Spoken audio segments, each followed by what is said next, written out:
We economic hitmen really have been the ones responsible for creating this first truly global empire.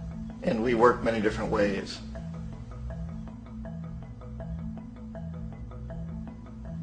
But perhaps the most common is that we will identify a country that has resources our corporations covet, like oil, and then arrange a huge loan to that country from the World Bank or one of its sister organizations.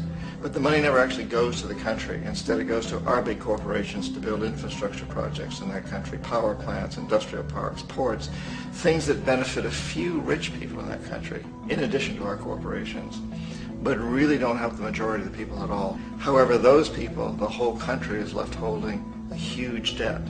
It's such a big debt they can't repay it, and that's part of the plan, that they can't repay it. And so at some point, we economic hitmen go back to them and say, listen, you owe us a lot of money, can't pay your debt, so sell your oil real cheap to our oil companies.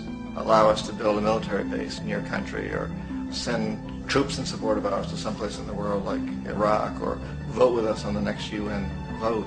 To have their electric utility company privatized and their water and sewage system privatized and sold to U.S. corporations or other multinational corporations. So there was that whole mushrooming thing, and it's so typical of the way the IMF and the World Bank work. They put a country in debt, it's such a big debt it can't pay it, and then you offer to refinance that debt and pay even more interest.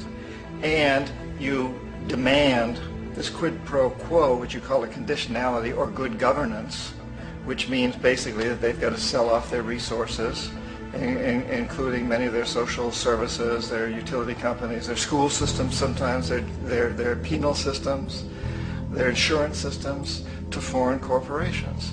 So it's a double, triple, quadruple whammy.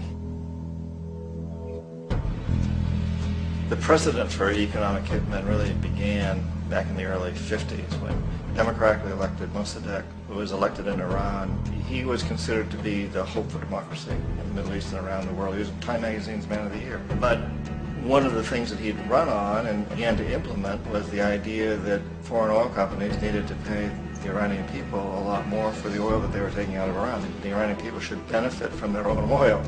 Strange policy. We didn't like that, of course.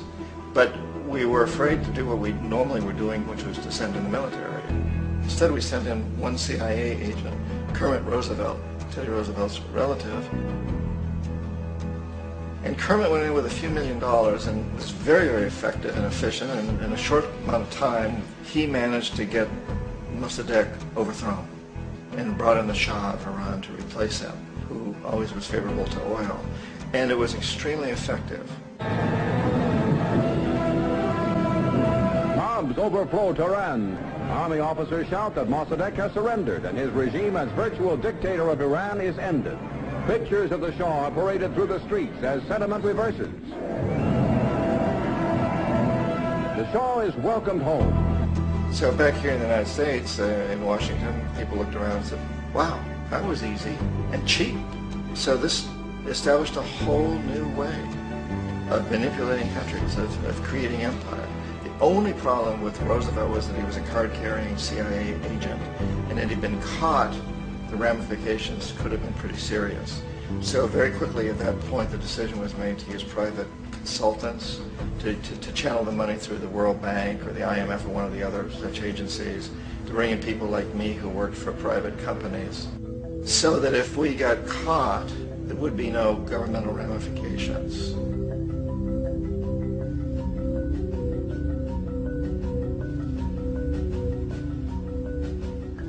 When Arbenz became president of Guatemala, the country was very much under the thumbs of United Fruit Company, the big international corporations. And Arbenz ran on this ticket that says, you know, we want to get the land back to the people.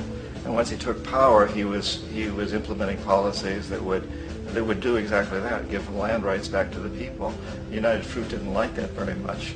And so they hired a public relations firm, launched a huge campaign in the United States to convince the United States, people, the citizens of the United States, and the press of the United States, and the Congress of the United States, that Arbenz was a Soviet puppet, and that if we allowed him to stay in power, the Soviets would have a foothold in this hemisphere. And that, at that point in time, was a huge fear on everybody's mind, the Red Terror, the Communist Terror. And so, to make a long story short, Out of this public relations campaign came a commitment on the part of the CIA and the military to take this man out. And in fact, we did. We sent in planes, we sent in soldiers, we sent in jackals, we sent everything in to take him out, and did take him out. And as soon as he was removed from office, the new guy that took over after him basically reinstated everything to the big international corporations, including United Fruit.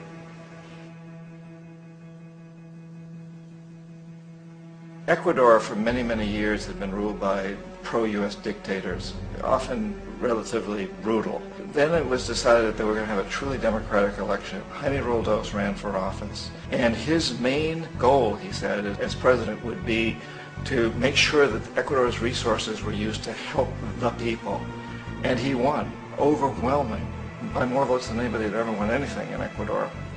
And he began to implement these policies to make sure that the profits from oil went to help the people. Well, we didn't like that in the United States. I was sent down as one of several economic hitmen to change Roldos, to corrupt him, to bring him around, to let him know, okay, you can get very rich, you and your family, if you play our game, but if you continue to try to keep these policies you've promised, you're going to go. He wouldn't listen. He was assassinated. As soon as the plane crashed, the whole area was cordoned off. The only people allowed in were U.S. military from a nearby base and some of the Ecuadorian military. When an investigation was launched, two of the key witnesses died in car accidents before they had a chance to testify. A lot of very, very strange things that went on around the assassination of Jaime Roldos. I, like most people who've really looked at this case, had absolutely no doubt that it was an assassination. And of course, in my position as an economic hitman, I was always expecting something to happen to Jaime, whether it be a coup or assassination, I wasn't sure, but that he would be taken down because he was not being corrupted. He would not allow himself to be corrupted the way we wanted to corrupt him.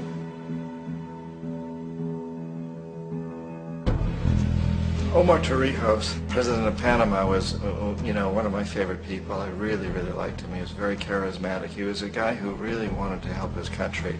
And when I tried to bribe him or corrupt him, he said, look, John, he called me Juanito. He said, look, Juanito, I don't need the money. What I really need is for my country to be treated fairly. I need for the United States to repay the debts that you owe my people for all the destruction you've done here. I need to be in a position where I can help other Latin American countries win their independence and be free of this terrible presence from the north that you people are exploiting us so badly.